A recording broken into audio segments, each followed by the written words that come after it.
What's happening, guys? Happy Tuesday night.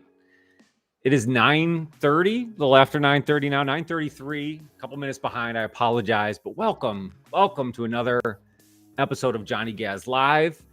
It is football week. We are in week 1. We did it. We made it through the off-season, the preseason, training camp, all of the craziness of the off-season news, the will they, won't they make the big move, the big splash, the coaching changes, the roster changes. Everything has now led us to this week. We did it. Week 1, Lions, Packers, and Lambeau Field. Game of the week, September 7th, 4:25 kickoff. What an amazing time it is to be a Lions fan. Thank you guys for joining me on a Tuesday night. I appreciate you taking a little bit of time out of your week, coming off of Labor Day weekend. I know it's a lot of craziness for a lot of people this week. I know a lot of kids going back to school. So I appreciate you guys getting involved early and often. I appreciate you guys in the chat. Millicent, thank you. Trim, what up, though? Davey, thank you guys so much for getting involved early and often. Again, get involved in the chat. I love, now that we're in the midst of football season, I love talking Lions football with you guys. Please ask away in the chat any questions you have. Sign your siren for Lions football. Right now, it is about as great as it gets. I cannot tell you how excited I am. I mean, this is just an incredible time. We are living through one of the best eras of Lions football, and I'm so excited to spend it with you guys this season. I have so many fun things planned. I honestly do. We're going to get back into our previews, our game previews. I think that's my favorite video that I put together each and every week. They typically will come out on either Thursday or Friday leading into the game week. I'm going to try and get it out Thursday this week, but I've already started some of the pregame work and some of the statistical breakdowns. We're going to go through X factors, key matchups, difference in the game. I'm going to give you predictions, scores, all that good stuff in that video. So definitely come back and check out Johnny Gaz Sports for those game previews. We'll have Lions Packers preview coming up this Thursday. But we're going to get into a lot of that tonight. I'm going to talk a lot of Lions Packers. We're going to kind of do a season preview for the Lions here. We're going to talk about some of the big headlines from this past week. Of course, we have the Micah Parsons deal. We cannot escape that. We got to talk about it. I made a short that made some waves. I'm going to be honest with you. I got Lions fans all upset at me. So I'll talk about that in some more detail. We usually get the villain on with us on Tuesday nights. I'm not sure of his current status, but I have no problem rolling solo with you guys. So definitely hit me up in the chat. Let me know what you think about this Lions-Packers matchup. And let's start with that Micah Parsons deal. I think we got to start right there. It is a big splash for Green Bay. It's a big move for them. I don't think there's any way around it. I mean, it was one of those moves where, for me,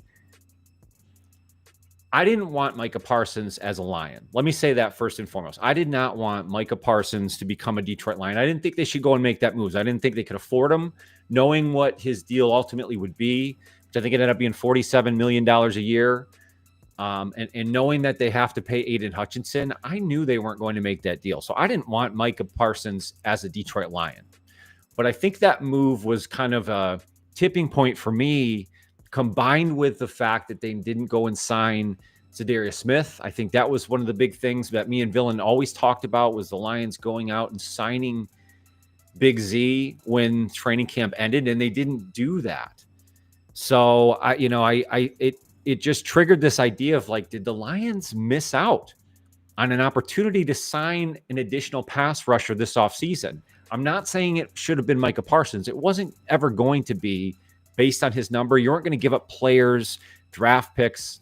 That wasn't something they were going to do. But it just made me think, was this something that Brad Holmes and the Lions organization may have missed the boat, or an opportunity either in this offseason or the one before, to make a big move to bring in that one additional player? Because that's certainly what this move signifies for me for the Green Bay Packers, is they were willing to make the splash. They're willing to give up players and deal with the devil, I guess, in Jerry Jones and the Dallas Cowboys, and make the move for Micah Parsons.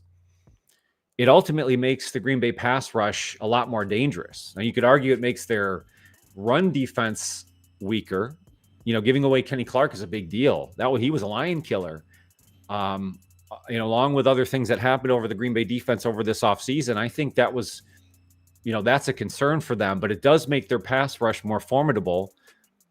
And I may have overstated Micah Parsons being one of the best defenders in the NFL, but he certainly has the potential for that. He needs to stay healthy.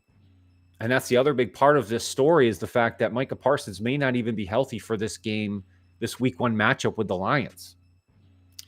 So let me know in the chat, first and foremost, do you think the Green Bay Packers were right to make this move for Micah Parsons?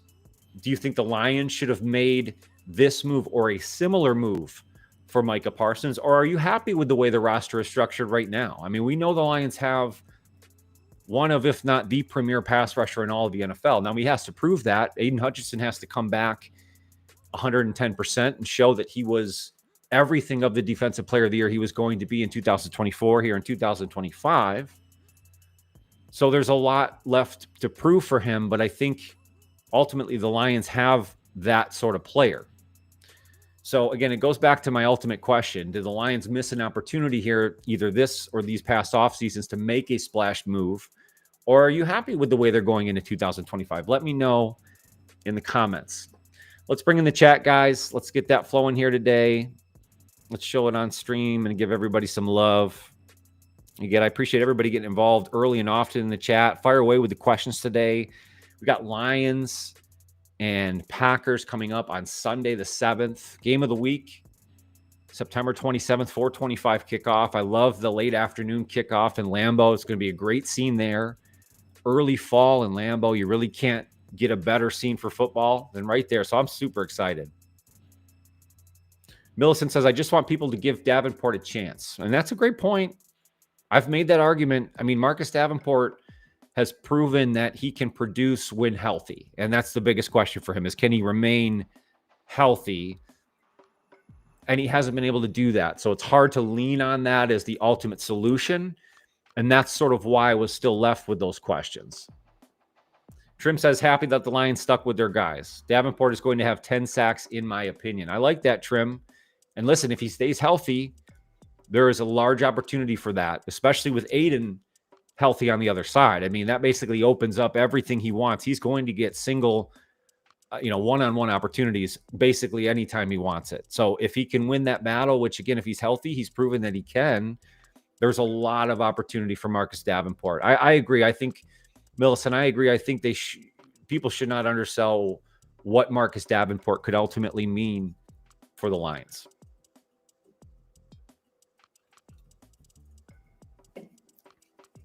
So getting back to the Micah Parsons deal, I was reading an article by the Pride of Detroit, and I got to give those guys a huge shout out. I pull a ton of information from the Pride of Detroit website. They do a fantastic job of piecing together all of the Detroit Lions information that one would need. And they came out with an article that had the pros and cons for Micah Parsons signing with the Packers. They started with the cons, and they say Parsons is a perennial defensive player of the year candidate. And that goes to what I said, is ultimately he has the potential to be a game wrecker. And now the Lions have to deal with him twice in a season. Maybe on the other flip side, you could say that he has to deal with Penei Sewell twice a season. And we've seen that Penei Sewell can handle Micah Parsons. Both tackles, Taylor Decker and Penei Sewell, can handle Micah Parsons. So I'm not concerned necessarily that one player flips the matchup. It certainly makes it more difficult. And I'll talk about the Lions offensive line struggles and what I think their biggest issue could be here in just a moment. The other con they bring up, the Pride of Detroit website, in regards to the Micah Parsons deal, they say that lining him up opposite Rashawn Gary is scary. This is a con for the Lions. And yes, it is scary. They have now two of the best combo edges in all of football. Micah Parsons, Rashawn Gary, and the Lions already struggled with Rashawn Gary, but that was with Kenny Clark involved. So Millicent says, what's the real deal with Parsons' back issues? So much doesn't add up with this whole trade. Well, I'll tell you what, there is some questions there. And the thing for me is I don't believe that Green Bay would have made such an investment if they didn't do their due diligence. I know that there's a physical involved, and they had to have known there were minor back issues, but this seems to be more than just minor, right? It was an L4 and L5, something like that. That's a problem, and that's not something that just goes away. So to think that not only will he be healthy enough to play in this first game, but will he also be involved enough in the scheme? He's only going to have been there for 10 days, and they only have so many practices leading up till that first game, with Thursday and Friday certainly being walkthroughs, if anything. So I agree with you, Millicent. I think there's going to be some issues they're going to have to deal with. The question is, does that affect ultimately this huge contract that they signed him for? But again, I have to think that Green Bay knew what they were getting into, so they'll probably do the right thing. Hopefully the talk is that they're going to give him some sort of epidural, and he's going to play through this, which to me is wild. I mean, I mean, speaking from somebody who's been involved with folks with epidurals, I mean, that's not a simple thing, you know? So he's going to play through some pain, it sounds like, and that's going to be an issue, especially early on in the season. So I think it does affect week one, this matchup. What's up, broski? Trim says he loves the addition of Reed and Stewart. Man, you are right. That's in the Lions defense. DJ Reed is such a player. He was a perfect fit, in my opinion. I hate using the word grit over and over and over again, but he's just such a gritty player. He fits the Dan Campbell mold. He's a willing tackler. I think it was a great replacement considering the Lions had to do something with Carlton Davis's departure, and they're still fostering Terrion Arnold's development. So to me, DJ Reed's a perfect fit for that. And DJ Reed can play man, he can play zone. To me, that's a great fit. Stewart is paying dividends over and over again in the linebacker room and now on special teams. I mean, he's going to be all over the field. You watch at Lambeau Field. Paul Jones says he'll be on an epidural regimen twice per week for the rest of his career, maybe life, what he has a lot of men have. Okay, so fair. I mean, something that he could deal with, which is good. Paul, tell me, is this something new that he's having to install or something he's been doing now since this injury? Either way, I think it's something that will hinder him week one. It sounds like he's certainly been a participant in the practices leading up until this point, and I expect him to play. Going back to the Pride of Detroit website, the cons for the Lions, the edge market has been reset ahead of the Lions deal with Aiden Hutchinson. Shout out to the Joker on Twitter for this reminder. I mean, in that case, it's really referring to now Aiden Hutchinson's probably looking in the realm of $50 million per year. I mean, if I'm his people, his representation, I'm coming to the table and saying, you know, I'm not taking anything less than 50 and see if the Lions will balk at that. So there is definitely some credence to that argument that now this deal resets the market, and I'm sure Aiden Hutchinson loves it. Jerry Jones is a mad genius. Well, some are making that argument. I'll tell you. I mean, they got a bunch of money off their books. They solidify their run defense. You know, so I mean, there is an argument to be made there. The pros for the Lions with the Green Bay Packers signing Micah Parsons. It says Parsons has just 10 days to acclimate before taking on the Lions, and we talked about that. Kenny Clark is out of the division. Again, that's a huge loss in my opinion. He was a Lion killer, and he, again, against the Lions especially, is needed because the Lions lean on this running game. Broski, I agree with you. He will be on a snap count, and for so many reasons. But I expect to really only see him on third downs, you know, pure pass rush downs. And that's the thing. How do they stop the run? Without Kenny Clark, they had already lost a defensive tackle in free agency. So there's a lot of questions. Packers will take on $26.9 million in this cap hit by just dealing Clark in itself. Again, that's coming from the Pride of Detroit website in regards to the Micah Parsons deal made by Green Bay. $47 million per year average will impact their ability to sign and re-sign players. I think that's the biggest thing is the Lions couldn't make the deal because they were never going to pay two edges $90 million, right? I mean, that's crazy. So the biggest argument against that is that's why the Lions didn't make a huge splash move on the edge, because they knew ultimately they're going to pay Aiden 40, 45, now maybe $50 million a year. It's wild.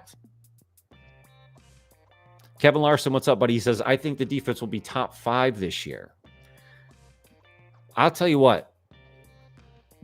Calvin Shepard is in a great situation with the health now coming back.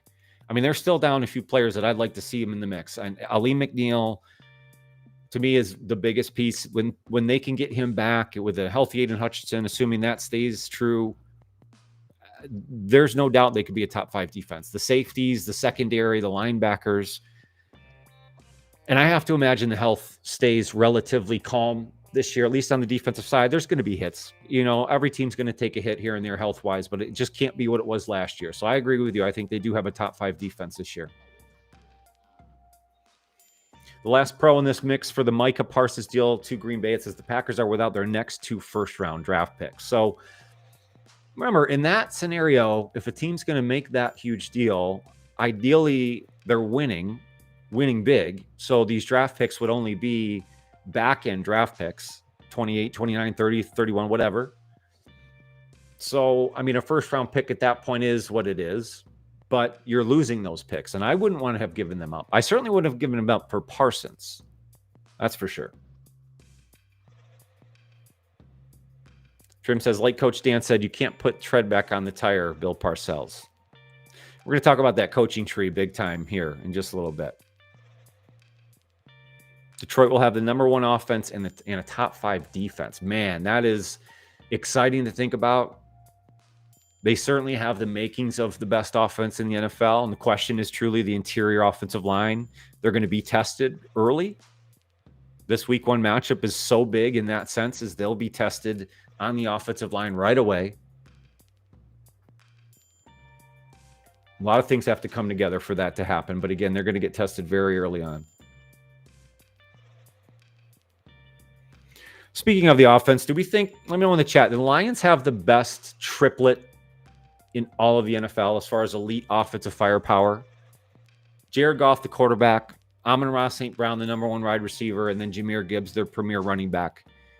And you can make an argument for some other players to fit in there, but ultimately, if you're choosing their triplet, Goff, Amon-Ra St. Brown, Jahmyr Gibbs, is there a better one in the NFL? I can't find one. If you can, let me know in the chat. But are they the best triplet in the NFL? Definitely let me know what you guys think in the chat. I think, to me, that's a great argument. There's only a few teams in the NFL that boast a triplet like that. But again, if you can find me one better than Jared Goff, Amon-Ra St. Brown, Jahmyr Gibbs, as far as elite offensive firepower, the best triplet in all of the NFL, let me know in the comments below. Man, I am excited. I'm so excited for week 1 in Lambeau. It's a great atmosphere. It's going to be a flood of Honolulu blue, just like it always is. Lions have won 3 in a row in Lambeau. Whew.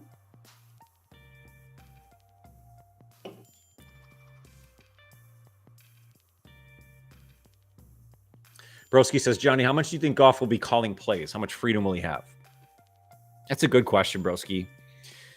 I think in a sense, he was already given a lot of freedom last year with Ben Johnson to be able to, he was either given a set of plays at the line or within a certain formation, he's able to shift between run, pass, obviously certain wide receiver routes. He can probably change at will. So, I mean, in that sense, I think he has a ton of freedom, but with this new John Morton offense, he wants to throw the ball downfield more. He wants to evolve the running backs and the passing game more. So I think there's going to be a lot of learning the offense and how it works in a true game sense. I don't think it's going to take long, but I just think it'll take a little bit of time. And then after week 3, it's really then Jared Goff's offense. I think once he has a grasp of like, okay, this is Johnny Morton's system. This is how I'm going to use each piece within that system. Then it's kind of his to run. I mean, the offense thing, as funny as it is to say, it's a weird moniker of it. It's true,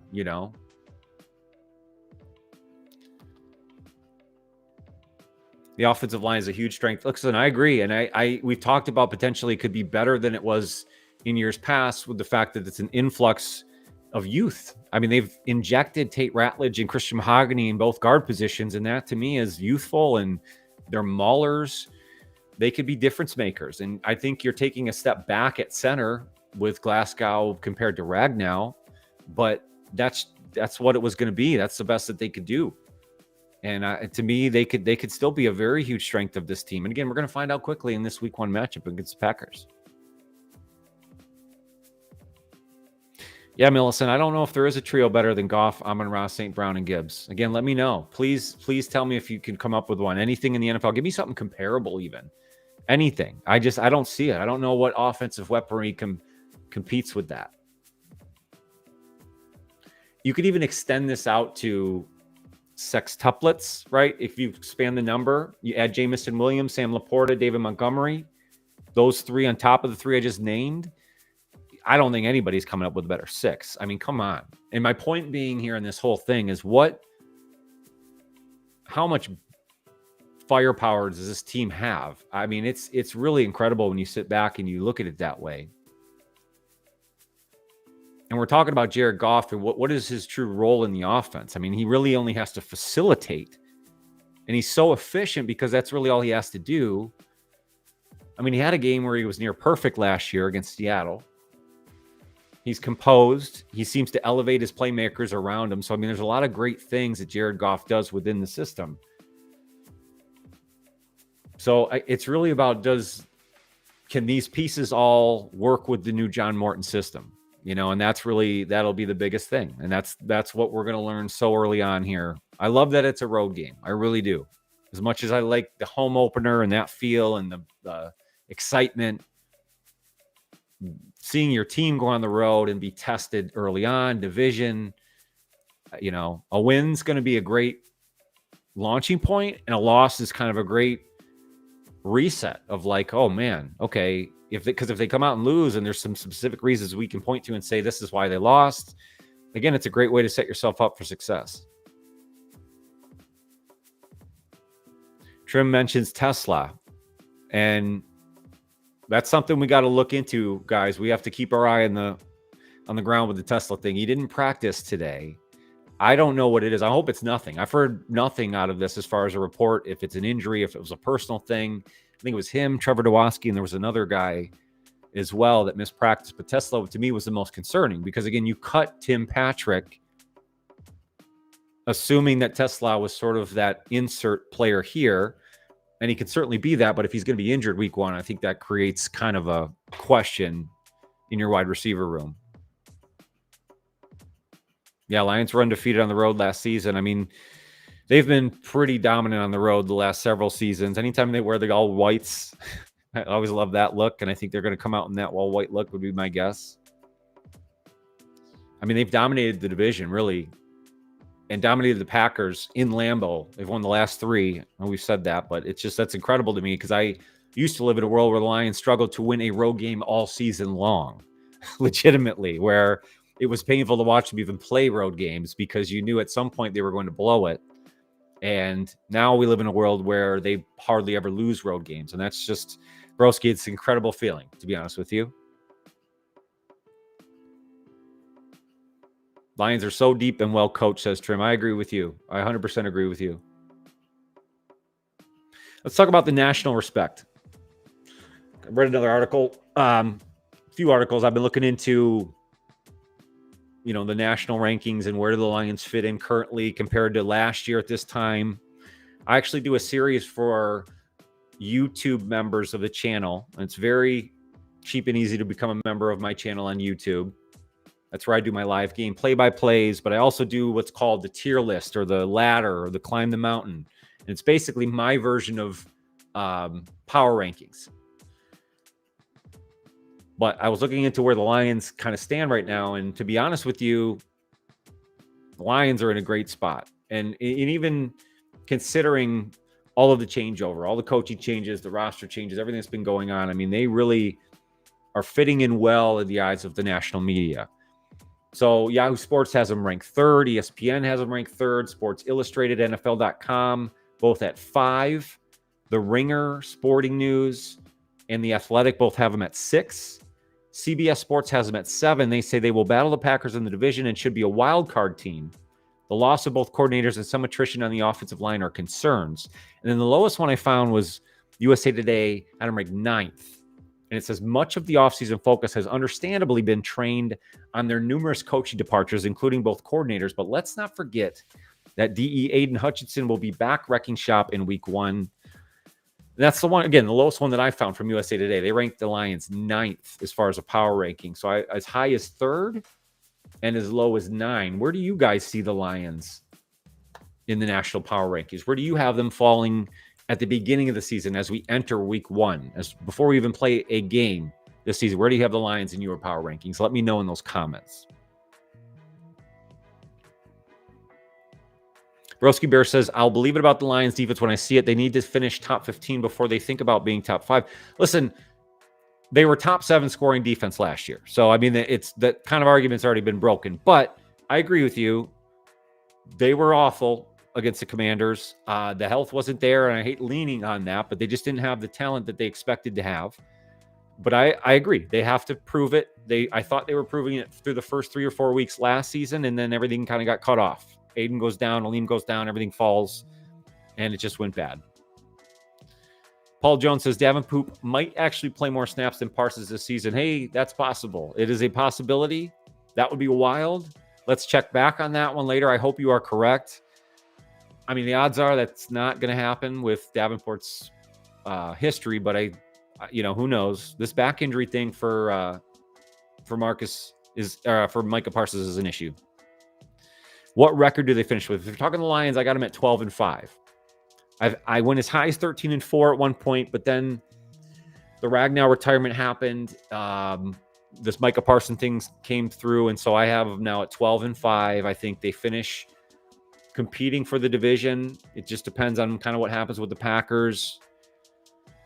But that's kind of where I see them, and they will get into the dance, and I think they're going to be very dangerous. And that doesn't mean they're not a better team. I just think that their schedule kind of sets up to where 12-5 makes sense.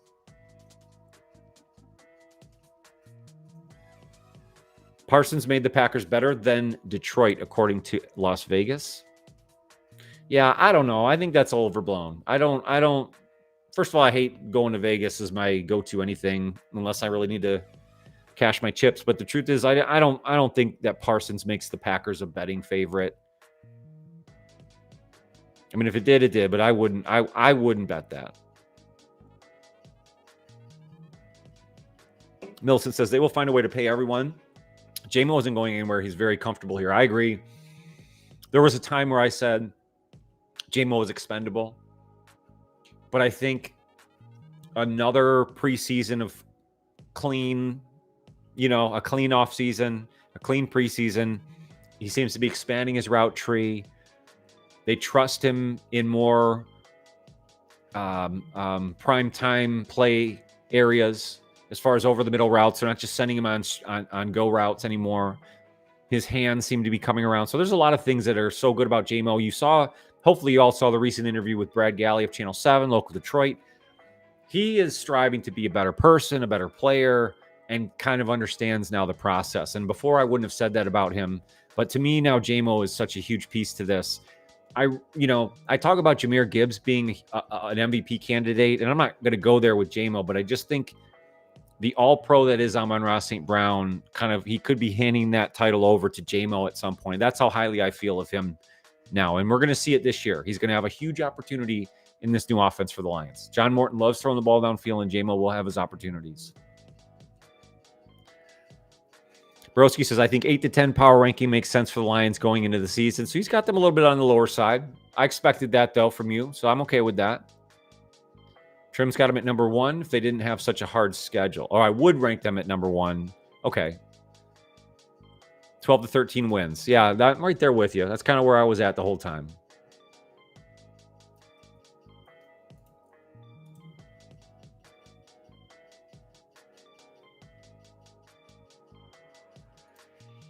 Let's get into the defense. Let's talk a little bit more about Kelvin Shepherd. Because as much as all the health and he's getting a lot of players back and he's going to have a lot of opportunity, in my recent State of the Lions video that I just did on YouTube, the full form video is available now for free. I talked about that the continuity of that is a great thing. But it also puts a lot of pressure on Kelvin Shepherd because now there's really no excuse. He has superstar Aiden Hutchinson at his disposal. He has Marcus Davenport at his disposal. They drafted Tyleik Williams, so they invested in the defensive tackle room. The linebackers are relatively healthy, and they have built up a good secondary. So there's really no excuse now. He can't come in adjust the scheme to his liking, and then now they fail. Because if that happens, there's some other questions that need to be asked. And I don't think that's going to be the case. I actually think they're going to be more towards the top 10 defense type side of things. And if Aiden Hutchinson stays healthy, really the sky's the limit. I really believe that. I mean, he's such a difference maker. And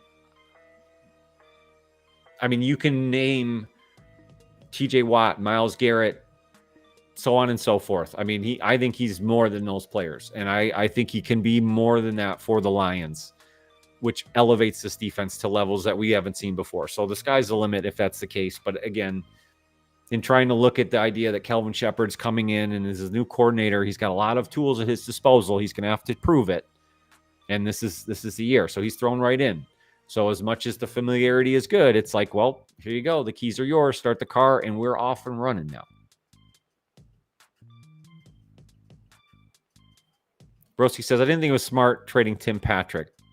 You know, I was surprised at that move too. I really was. I wouldn't say shocked at it, because obviously we all saw what Tesla has been able to do in the preseason alone, scoring touchdowns in his last 3 games. And again, it's against second, third, fourth string players, but the talent's there. And at the time, what I really thought that was, Broski, was them saying they're okay giving away the $4 million they would have given to Tim Patrick, and they're going to pour that into Big Z. But they didn't do that. So now it's like, well, why? We didn't have to do that. But I think they just wanted to clear more roster space. I mean, he wasn't costing them a bunch of money. So they thought they had something in Tesla, or at least they believe they have something in Tesla enough to say goodbye. Paul says, JMO can totally be a difference maker this season, even without the ball, just stretching the secondary away from St. Brown and Laporta. I mean, he was already kind of doing that, but I think now he's so much of a threat that does become more of an issue for defenses. And that's really the biggest thing that defenses are going to struggle with is who do you guard? I mean, you have to protect yourself from the run game. That's the Lions' bread and butter. But then they play the play action game off of that. And now you have so many options. It's really going to be difficult. I'm excited to see the defensive scheme as well. And it's not going to be like it's like apples to oranges different. But it's going to be... And we talked about sort of changing the defensive front or utilizing different defensive fronts to advantage the overall scheme. And you might see that. Villain always goes back to Derek Barnes. And I really think that's one of the best points that he always makes is Derek Barnes is going to be a big piece to this.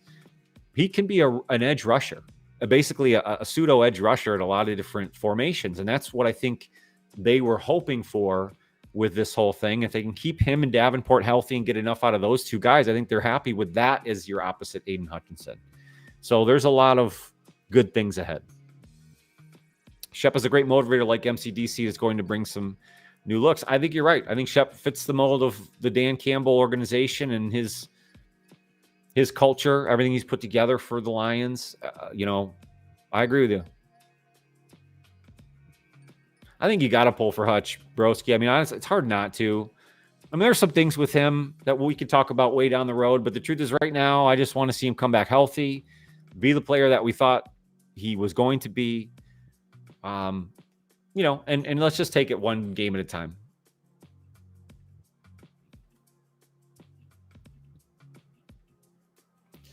So question in the chat, do you think Shepard's defense clicks right away, or is that something that takes a few games? That's a big one. I mean, we could say that for the offense as well, but I think the weapons there will solve itself. On the defense is where you have the questions. We're questioning Aiden Hutchinson. We're questioning some other things. So tell me in the chat, do you think Shepard's defense clicks right away, or is that something that takes a few games? Let me know in the chat.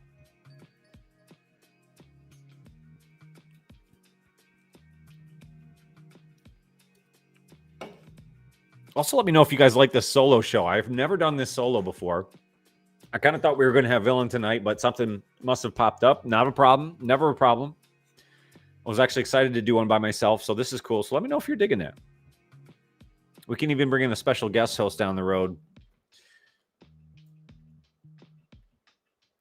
Let's get into this matchup. Let's start talking actual Lions-Packers. And again, I'm going to have my full game preview coming out this week, either Thursday or Friday. So definitely check out YouTube channel at Johnny Gaz Sports. It'll be a free video, and I'll do free game previews all year long. So definitely take a look at that. Let's get into this matchup. Lions-Packers, again, September 7th, game of the week, 4:25 kickoff. My son's got his first kid pitch 9U travel baseball game at 12:30 that afternoon, so I'm going to be coaching that and then coming right back here, hopefully going live for the game. So if you're a Johnny Gaz Sports member on YouTube, you can join the chat over there. Let's talk about the key battles, key matchups. Lions, Packers. We'll start there. And let me know in the chat if anybody has any specific questions, concerns. But I think the first and foremost thing is the offensive line of the Detroit Lions versus the Packers pass rush. And this is kind of specific to if Parsons actually plays in this game. So to me, that is the key matchup, Lions-Packers. Interior of the offensive line, Glasgow in the middle, Tate to the right, Christian to the left. Can those three figure it out? Now, those three necessarily won't be responsible for Parsons and Rashawn Gary, but they're going to run some stunts. They're going to mix things up. They're going to have to because they really depleted their defensive tackle room when talking about the Packers. So that, to me, is the key battle in this week one tilt. Detroit versus Green Bay. The O-line of the Lions versus Green Bay's pass rush. Let me know in the chat if you agree with me or if you have some other key matchups that you'd like to touch on. I have a few more, but I'd love to see if you guys have anything specifically. Fleeting EXP, how you doing? It says defense is always ahead early in the season.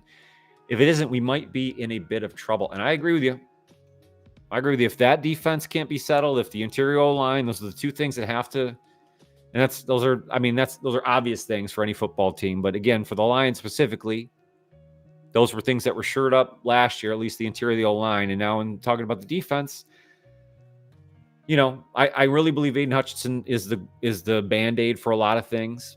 So I think we'll see kind of how that really plays a factor early on. And then will that carry the day to where they start to form themselves into this top 10 defense that we're really looking for? Broski says, you're better solo, more interaction with chat. I would rather hear your thoughts anyways. Hey, thanks, man. I appreciate it. I mean, we love the villain. We always love the villain. And we will have him back on in future episodes, no doubt. But again, I will always sit here and talk Lions. I'll always be live. Again, Tuesday nights, 9:30 p.m. We're going to continue to do this. Depending on the day of the Lions game, for that upcoming week, we'll either use this as sort of your primer, your game primer or preview. Again, I'll have an actual long form video on YouTube. That'll be a game preview as well. I'll have shorts all week long. We'll react to the game. We'll talk about why the Lions either won or lost. Do a ton of other fun stuff. But in going back to the key matchups here for Lions-Packers, we said the O-line versus the Packers pass rush. Another one for me, Aiden Hutchinson versus Jordan Love. And I know they don't obviously going to work hand in hand, but to me, the focus defensively is on Aiden Hutchinson. If I could just watch him play the whole game, that's what I would do. I just want to know, just like Broski said earlier, is he the same player? Is he back?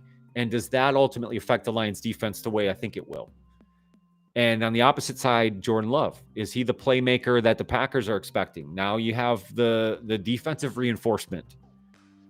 And Jordan Love is turning 27. And if I'm looking back in my history correctly, both Brett Favre and Aaron Rodgers won their first Super Bowl with the Packers, or won their Super Bowl with the Packers when they turned 27.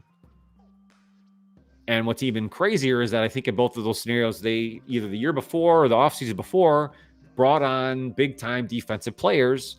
Reggie White. I think the other one was Clay Matthews. Tell me if I'm wrong there, but it was somebody. My point is, 27 years old, Green Bay is expecting a difference maker. So it's time for Jordan Love to not just be a big contract, not just be a second half season flash in the pan. It's time to take them to the next level. So Aiden Hutchinson versus Jordan Love is, to me, the second key matchup in Lions versus Packers.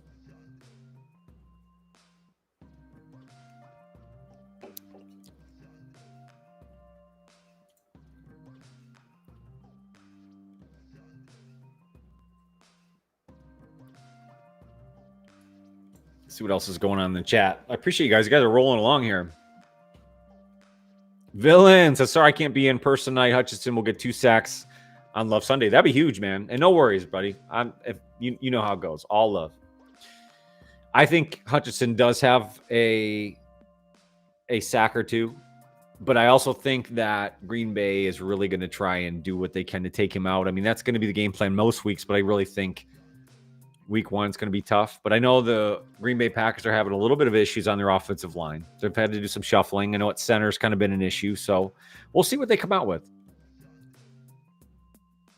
Thanks, Millicent. I appreciate you. Trim says Love isn't the guy. I don't know. We're going to find out. This is the year, man. Now he's got this kind of a make or break year for him, especially now with that move that they made. Between him, Rashawn Gary, as far as Love, Rashawn Gary, and Micah Parsons, they have a lot of money tied up in those three players now in the future. So they got to hope that that's the trio. We talked about trios earlier. Now it's a little different shake up there, but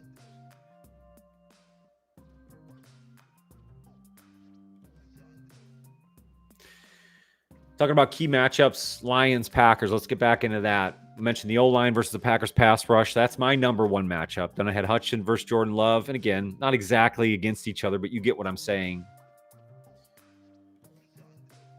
Third big matchup for me is the Lions' offensive firepower, their weapons versus Green Bay secondary. And I don't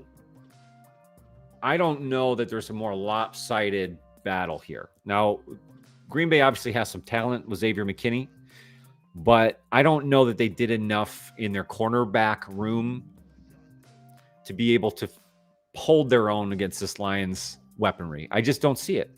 So if there's going to be a matchup that could be exploited, I think it's Amon-Ra St. Brown, Jameson Williams, Sam Laporta, those three specifically. I mean, I think Tesla has an opportunity, but obviously he hasn't done it and proven it to where you could say he's the guy that's going to take over this matchup. You can never say that right now. But between those three guys, I just don't see how Green Bay holds that up. Yeah, broski. I mean, Lions wide receivers over Green Bay's corners, to me, that's the most lopsided matchup. But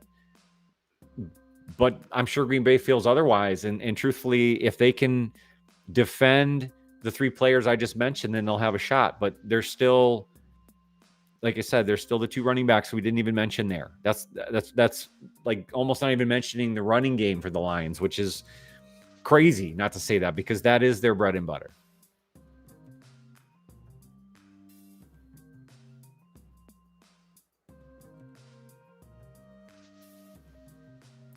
And then last, I think for me, one of the key battles to keep an eye on is, and this is more of a early season deal in NFL matchups, early regular season, and especially to me, when teams who are familiar with each other, like Green Bay and Detroit, LaFleur versus Campbell, they may try to do things that are outside of their norm. Now, Dan Campbell's pretty predictable in a sense of like, he's going to go for it on most fourth downs. And I think if I saw the stat correctly, the Lions went for it 6 or 7 times in fourth down against the Packers last year and got 6 of them, with 4 of them being touchdowns and the other 2 of them being first down, something like that.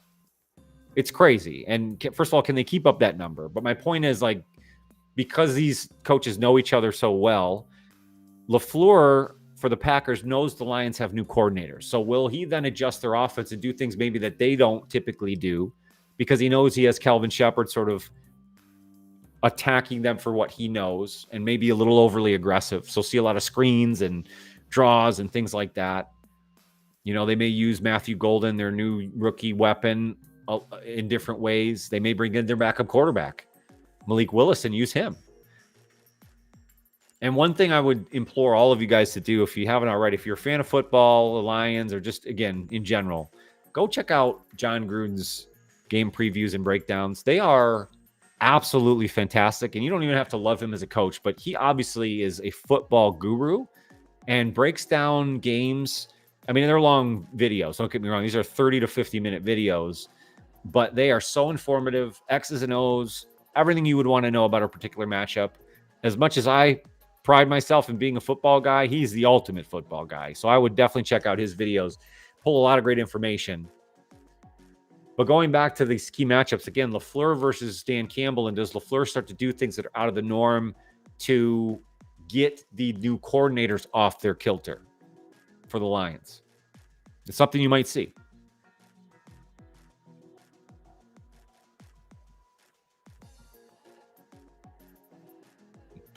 So in looking at the game, which matchup do you predict will be the deciding factor?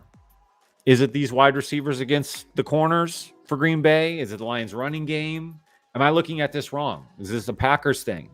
Is the Packers pass rush going to overwhelm the Lions interior offensive line or the O-line in general? Are the Packers able to stop the run enough to where the Lions aren't effective there? Let me know in the comments. I think that's one of the biggest questions. What is the deciding factor in this matchup?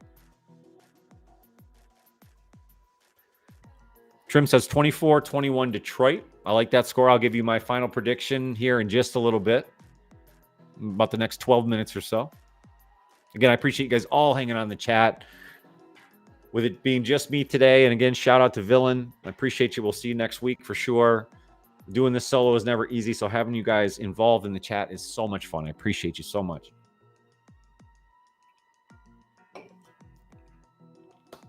Need to mention Josh Jacobs versus the Lions defensive line. Agreed. Josh Jacobs, hard runner, not affected by the Lions linebackers as far as the approach. Isn't going to be scared away from contact. He is. I like Josh Jacobs a lot. Again, hard to tackle. Cannot just tackle him one-on-one typically, although the Lions corners do a good job of that. My point is like that he's tough to stop, and they are going to give the Lions a heavy dose of Josh Jacobs. Can Tyleik Williams and DJ Reader fill the middle? I think they can. This will be a great test for Tyleik Williams and exactly what his skill set was coming out of Ohio State. So I think the Lions will be able to do it. I think one thing they've proven with their defense is that they can at least stop the run.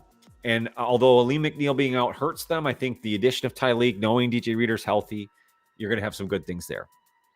Lions D-line play will set the tone for the rest of their season. I agree. I mean, it's all about what can they do in the interior. I mean, we're kind of looking for Aiden, but I expect good things from him. Yes, you have the opposite edge question, but we've talked about how maybe Marcus Davenport shows and Derek Barnes shows, and some of these depth pieces might play a factor. But ultimately, can they get enough pressure? So the edge combined with the interior, can they make it all happen, broski, to where this can really happen for them this season? Can they get to a Super Bowl? We saw Philly overwhelm Kansas City with the defensive line pressure. And I think that's what will lead the way. Trimp says, Jacob's one of my favorite running backs, but I think he's cooked like Parsons. You know, I mean, how many good years does he have left? I mean, he's not old by any means, but he runs hard. So it's not a running back I like to face twice a year. Let's put it that way. I'm sure the Lions maybe feel the same way. It's going to come down to who wins the battle in the trenches. And it's true. You know, I hate going to that, but it's because when I write my key matchups up, typically for every week, it always kind of goes back to that, broski. So I'm like, I don't want to say that in a video, but it's always true. Like offensive and defensive line play, that's football, you know? And if you can't win up front, then you can't win. But the Lions have a great offensive line coach. So I really think they can piece that up. Defensively, to me, it's about health, you know, honestly, like with Davenport, like if he remains healthy, I don't think you have a problem. If you lose Davenport, then you got to mix things up. And if you start to lose other pieces, then you're in the exact same position you were last year. So they're betting on health, you know, and I don't know if that's the card everyone wanted to play, but that's what they're playing. Gruden is insane. And his videos are absolutely insane. His whiteboard behind him is absolutely crazy, but his process makes sense. And he just keeps spitting out solid information about football when you watch his videos. Turnovers, time of possession, absolutely. Again, those are the other two keywords, you know. Turnovers, especially early on in the season. People are going to be aggressive, trying to make plays. They're going to make mistakes. You got guys playing new positions, young players. I mean, there's so many things, so many factors. But turnovers always play a huge part. Lions were, I think, +9 last year. So will that continue in 2025-26? That'll be a big thing. I agree, Trim. You can't cover all their offensive weapons. You know, too many explosive plays. J-Mo, I think, might play a big role in this.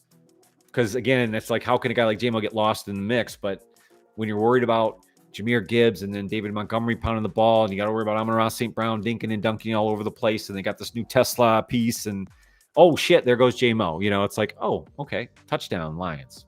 So I don't know. I think the depth of the Packers are weak. For instance, who is even the backup running back to Aaron Jones? I'll tell you right now. Let's look at it. I'm curious myself. Green Bay Packers running back room. I'll tell you right now, buddy. I mean, I know a lot of football, but I don't know every roster. Josh Jake, no. Yeah.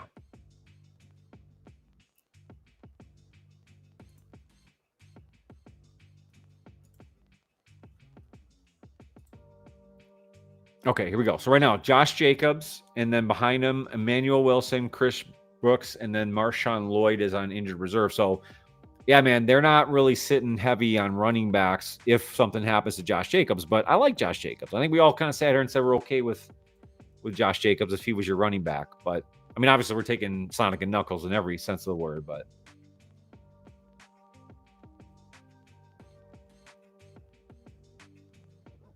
And I agree, broski. I mean, and this is that scenario. Changes all over the place. Parsons on the Green Bay side, defensively, Lions obviously changes all over the place. I agree with you. I mean, it's certainly something to look at. And Trim, that's ideally for the Lions what they're hoping to do is turn what was strictly pressure rate outside of Aiden Hutchinson into sacks, multiple sacks a game. That's what affects game plans. That's what affects a running game, a passing game. I mean, it changes everything. When you can rotate defensive linemen and keep guys, in front of the win situation, you know what I mean? Healthy throughout the year, and then obviously energized, and you have depth pieces, and you can develop a pass rush. That's what the Lions are really looking to do. Aaron Jones is on the Vikings. Thank you, broski. I was like, yeah, I don't think Aaron Jones is even on that roster anymore. Thank you. But Vikings still a concern. I'm not going to spend a lot of time on the Vikings here today because, again, we're talking Lions, Packers week 1. We're prepping for the season. Again, guys, thank you for coming to Johnny Gaz Live Tuesday nights at 9:30. In a few minutes, I'm going to go through my prediction and final score. I'm going to ask you guys to get involved here in the chat as far as what you think will happen in this first week matchup. And again, we're going to have a lot of fun moving forward here, not only on these lives at 9:30 on Tuesdays, but all over the socials. If you look up Johnny Gaz Sports, you can find fun, concise Detroit Lions content daily. So much appreciate your involvement in the chat, the likes, the subscribes, the shares. I mean, it all matters. Every single one of those things matters. I appreciate it so much. Possession time will be the key factor for the Lions this year. We need to win the battle on the clock. That way our defense is always fresh when it's on the field. This is Ken Fisher. Hey, fantastic point. Good to see you, Ken. I agree with you. The running game for the Lions can control the clock in almost against any team. There are only a few teams, honestly, that really give the Lions a lot of trouble against their rush offense. The question is, can the interior of the offensive line continue to be the maulers that they were before? Without Ragnow, I think it hurts a little bit, but Mahogany is up to task. We know Tate Ratledge is a downhill blocker, so I think they have the talent to do it. Can they put it all in motion here for week 1 and get this going? The better like the roster, they're stuck with it for 5 years after paying back Parsons. Yeah, I agree with you, man. That's the roster they're going to have. They're going to have trouble signing players down the road. They're not going to be able to look into free agents, big-time signings. That's all done for them for years to come. So it is the downside to making a move like that, for sure.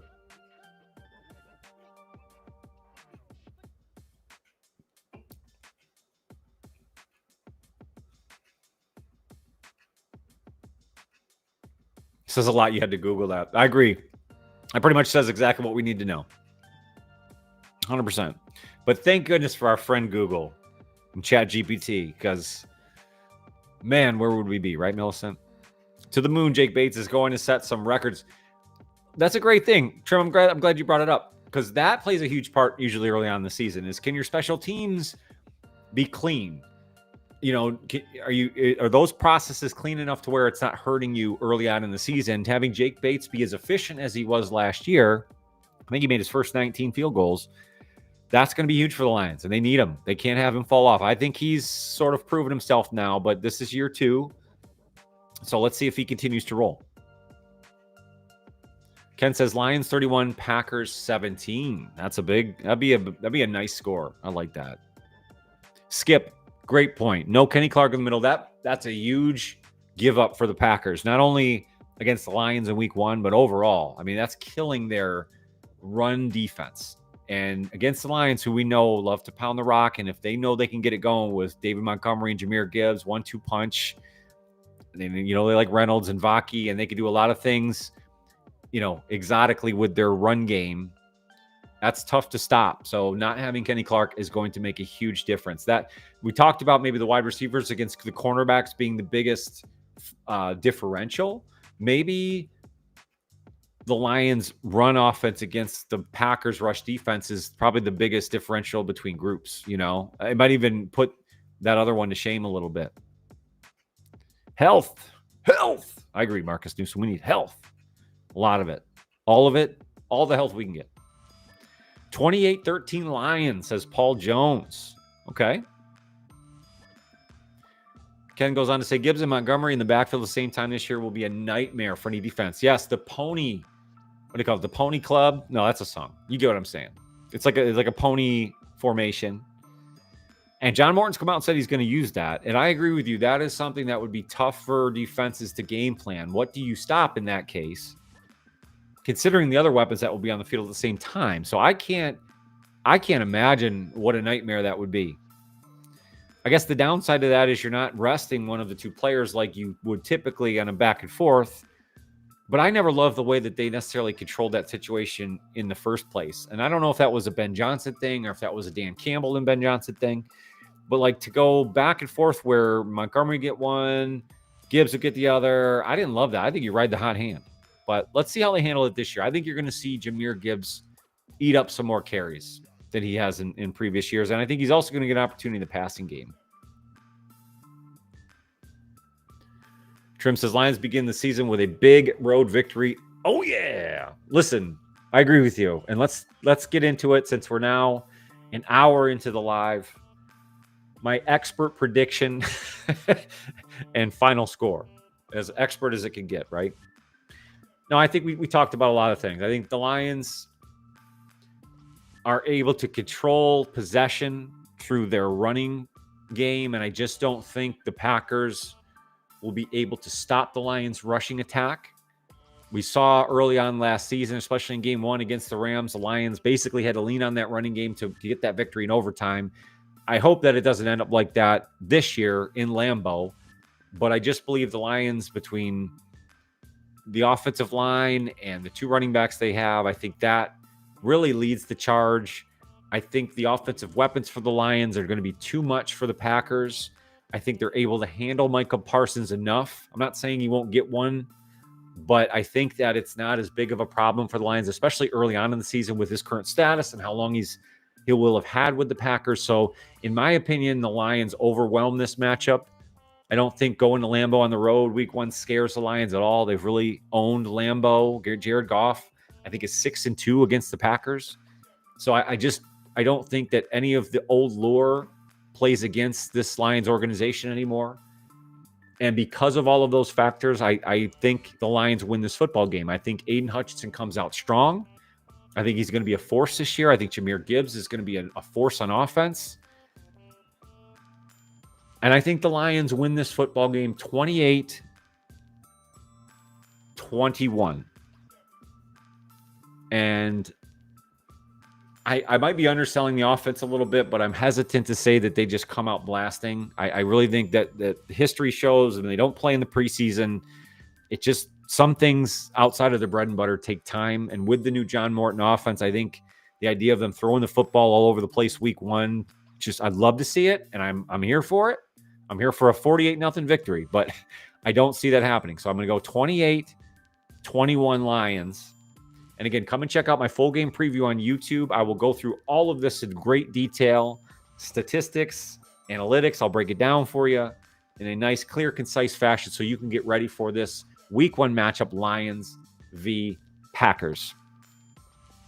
Thank you guys so much for being involved today in the chat. I really appreciate Millicent, Ken, Trim, Broski, everybody that came along today, Skip, Paul, Jay Meltz, everybody. I can go all the way back, but I just appreciate all of your time and taking some some minutes on your Tuesday night to spend with me here. It means so much to me. It really, truly does. I'm not saying that just because out of the bottom of my heart, Talking Lions is a therapy for me. It makes me get through certain things. It allows me to get through certain things. I have a fantastic little unit of a family that we live right here with in Glens Falls, New York, but I'm born and bred in Detroit. Lions have always been my team and will always be my team. I have tons of family and friends back in Michigan and around the Detroit suburbs, and that I will forever and always connect with over the Detroit Lions, and I will always love them. And I appreciate you guys for sharing that love with me every day and every Tuesday night at 9:30 p.m. Guys, have a fantastic night.